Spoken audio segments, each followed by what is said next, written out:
नमस्कार दोस्तों, story audio book Mumbai channel में आपका स्वागत है। अगर आपको यह कहानी पसंद आती है तो चैनल को सब्सक्राइब करें। तो चलिए शुरू करते हैं। महल के टूटे दरवाजों से ठंडी हवा अंदर बह रही थी। दीवारें अभी भी उस टकराव की गूंज से कांप रही थीं जो एलेरा और उस काले योद्धा के बीच हुआ था। लेकिन अजीब बात, हवेली अब शांत थी, बहुत शांत, इतनी कि दिल की धड़कन तक सुनाई देने लगे। एलेरा धीरे से सांस भरती है। उसकी छाती अभी भी लड़ाई की आग से गर्म है, लेकिन दिल अजीब तरह से भारी है, जैसे कुछ बोझ बनकर बैठ गया हो। कुछ ऐसा जो सिर्फ शक्ति का परिणाम नहीं, बल्कि भावनाओं का तूफान हो। वह जानती थी कि उसका शरीर अब जितना मजबूत है, उसका मन उससे कहीं ज्यादा थका हुआ है। अचानक एक हल्की आवाज आई, एलेरा, तुम ठीक हो? कैलन। उसकी आवाज सुनकर उसकी आंखों की दृढ़ता थोड़ी पिघल गई।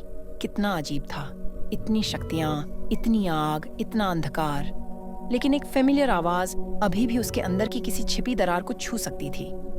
एलेरा ने मुड़कर देखा। कैलन खड़ा था, थका हुआ, घायल, पर उसकी आंखों में वही चिंता थी जो उसके जीवित रहने के लिए उससे भी ज्यादा तड़प रही थी। तुम यहाँ क्यों आए? एलेरा ने पूछा। उसकी आवाज थोड़ी भारी थी। तुम्हें यहाँ नहीं होना चाहिए था, ये जगह सुरक्षित नहीं है। कैलन उसके करीब आया। तुम हो तो यह जगह किसी भी बैटलफील्ड से ज्यादा सुरक्षित है। एलेरा की आंखें झपक गईं। उसके भीतर कहीं कोई दरार और गहरी हो गई, दर्द की नहीं, बल्कि किसी भूली बिसरी नरमी की। लेकिन उसने तुरंत चेहरा कठोर किया। नरमी मेरी कमजोरी है, कैलन, और मैं अब कमजोरी का खतरा नहीं उठा सकती। कैलन ने शांत स्वर में कहा, कमजोरी? तुमने अभी जिस शक्ति से इस पूरी हवेली को हिला दिया, वह कमजोरी है? एलेरा ने उसकी आंखों में देखा, गहरी, स्थिर, भरोसे से भरी, और उस पल ऐसा लगा कि दुनिया की सारी चुप्पी उसी नजर में उतर आई हो। तुम नहीं समझोगे, एलेरा ने धीरे से कहा। मेरी शक्ति जितनी बढ़ रही है, मेरे अंदर का अंधकार उतना ही जोर से मुझे खींच रहा है। मुझे डर है कहीं मैं वही न बन जाऊं जिसे मैं नफरत करती थी। कैलन चौंका। ये पहली बार था जब एलेरा ने अपने डर को शब्दों में कहा था। वह थोड़ा पास आया। अगर तुम अंधकार बन जाती एलेरा, तो भी मैं तुम्हें रोकता नहीं, बल्कि तुम्हें वापस खींचकर रोशनी में लाता। इतना सरल, इतना सच्चा। और इसी सिंप्लिसिटी ने एलेरा के दिल में एक दूसरी लड़ाई शुरू कर दी। उसने चेहरा मोड़ लिया। मेरे पास अब टाइम नहीं है इमोशंस के लिए। उसकी आवाज टूटी नहीं थी, लेकिन उसकी सांस कांप गई। वह आगे बढ़ने लगी, लेकिन अचानक महल की दूसरी तरफ से जमीन हिल गई। बूम, धीमी, भारी, दबी हुई, पर भयानक आवाज। दीवारों से धूल गिरने लगी। पूरा महल जैसे सांस लेने लगा हो। कैलन तुरंत चौकन्ना हुआ। ये क्या था? एलेरा के भीतर कुछ अजीब सा उठा। एक चेतावनी, एक पुकार, जैसे हवा ने किसी प्राचीन भाषा में उसके कान में फुसफुसाया हो। दरवाजा खुल रहा है। उसकी आंखें फैल गईं। टाइम रेल्म का दरवाजा, उसने धीरे से कहा। कैलन ने चौंक कर उसे देखा। मतलब जो भी तुम्हारी हत्या के पीछे था, वह बाहर आ रहा है? एलेरा ने सिर हिलाया, लेकिन उसकी आंखों में डर नहीं था, नफरत थी, और एक दृढ़ संकल्प जो किसी तलवार से ज्यादा धारदार था। नहीं, वह बाहर नहीं आ रहा, एलेरा ने कहा। उसकी आवाज गहरी हो गई। मैं उसे बाहर खींचने जा रही हूं। महल फिर हिला, इस बार जैसे किसी दूसरी दुनिया का दरवाजा कड़क रहा हो। एलेरा धीरे धीरे आगे बढ़ी। हर कदम पर उसकी आंखों में अंधकार और रोशनी दोनों चमक रहे थे। उसका दिल तेजी से धड़क रहा था, न डर से, न गुस्से से, बल्कि एक ऐसी भावना से जिसे वह स्वीकार नहीं करना चाहती थी। अतीत आखिर सामने आने वाला था। कैलन ने पुकारा, एलेरा, रुको, मैं भी। एलेरा अचानक थमी, मुड़ी, और पहली बार उसकी आंखों में वनरेबिलिटी की हल्की सी, बहुत हल्की परत दिखी। कैलन, अगर मेरे भीतर का अंधकार मुझे जीत गया तो तुम मुझे पहचान नहीं पाओगे। कैलन धीरे से मुस्कुराया। तो मैं तुम्हें फिर से पहचानने लायक बना दूंगा।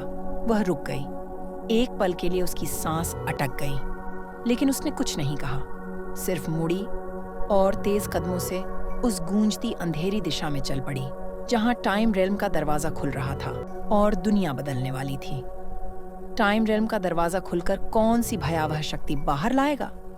एलेरा का मर्डरर असल में कौन था? कैलन की मौजूदगी उसके लिए सुरक्षा है या भविष्य का खतरा? क्या एलेरा का अंधकार उस पर हावी हो जाएगा या वह उसे अपने हथियार में बदल देगी? महल की रात हर दिन अंधेरी होती थी, लेकिन आज कुछ अलग था। हवा में एक ठंडापन था जो त्वचा को नहीं, दिल को चीरता था। आर्या लंबे गलियारे से गुजर रही थी। उसके कदम धीमे पर आंखें चौकन्नी। वह ऐसे चल रही थी जैसे उसकी सांसें भी किसी का पीछा कर रही हों। कुछ देर पहले उसे एक एहसास हुआ था, जैसे कोई उसे बहुत देर से देख रहा हो, पर वह दिखना नहीं चाहता। अब वह उस एहसास का पीछा कर रही थी। एक हल्की सी आवाज गलियारे में चलते चलते अचानक उसे धातु के बजने की बहुत ही हल्की आवाज सुनाई दी। इतनी नहीं कि कोई साधारण व्यक्ति सुन सके, लेकिन आर्या अब साधारण नहीं रही थी। वह रुक गई। उसका दिल तेज नहीं धड़क रहा था, बल्कि इतना शांत था कि जैसे उसने डर को बहुत पहले ही दबाकर खत्म कर दिया हो। उसने धीरे से कहा, अगर तुम मुझे रोकने आए हो तो तुम्हें पता नहीं कि मैं अब कितनी बदल चुकी हूं। कोई जवाब नहीं आया, सिर्फ दीवारों के बीच सरकती हवा। दीवार पर मिली एक निशानी आर्या धीरे धीरे उस दिशा में गई जहां से आवाज आई थी।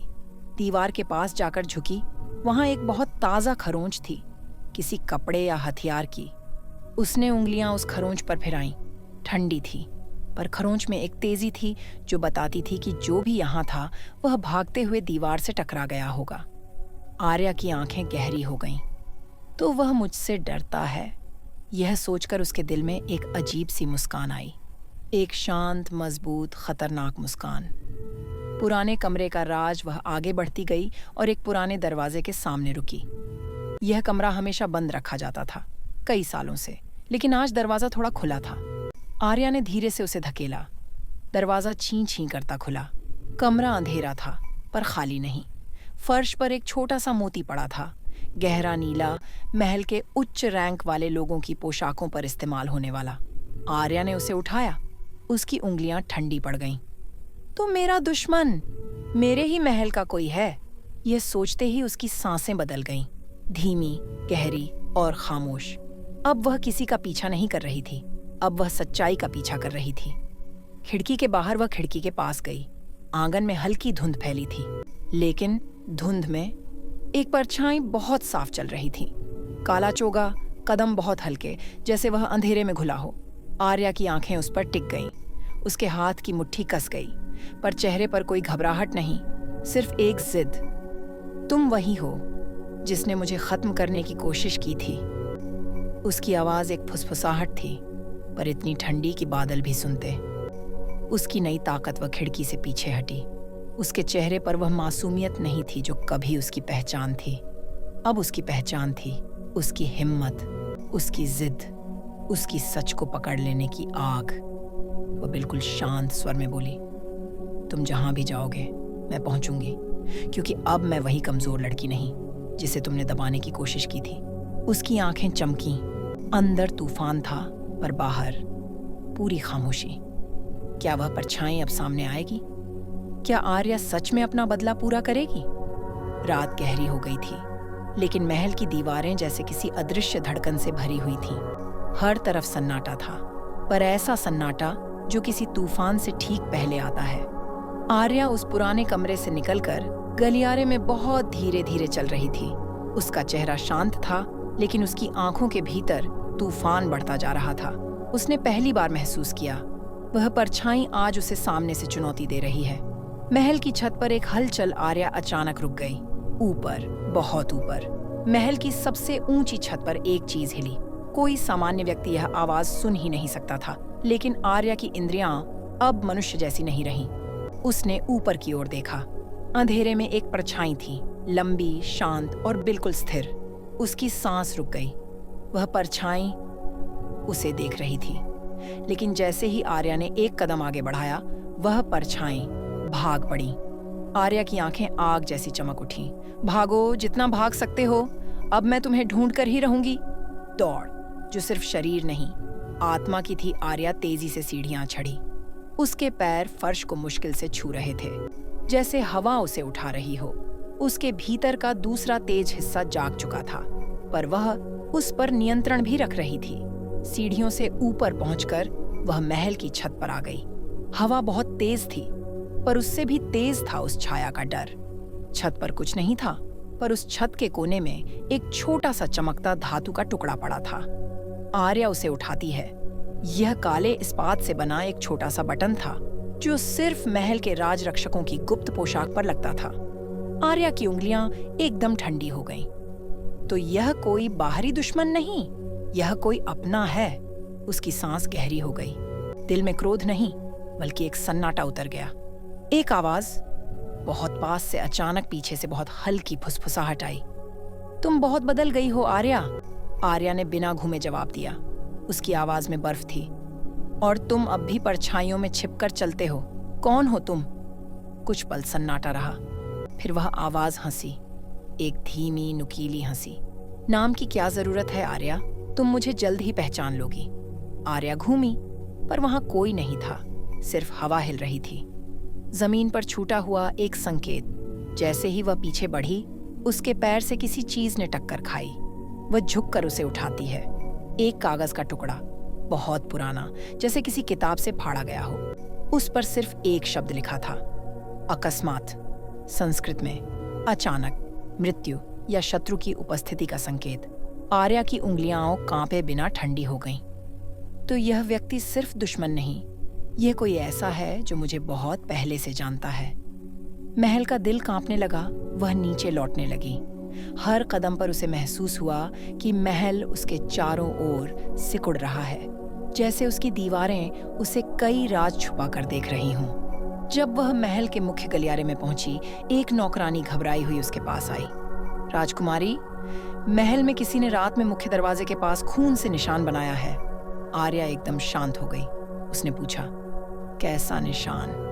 नौकरानी ने कांपते हुए कहा, एक आधा चंद्रमा और उसके नीचे 3 सीधी रेखाएं। आर्या की आंखों में अंधेरा फैल गया। वह निशान हथियारों के प्राचीन गुट का प्रतीक था, उसी गुट का जिसने उसकी पहली जिंदगी में हत्या की थी।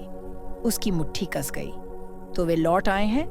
क्या परछाई वही हत्यारा है जिसने पहली जिंदगी में उसे मारा था? क्या आर्या अब सचमुच अपने सबसे खतरनाक दुश्मन के सामने खड़ी है?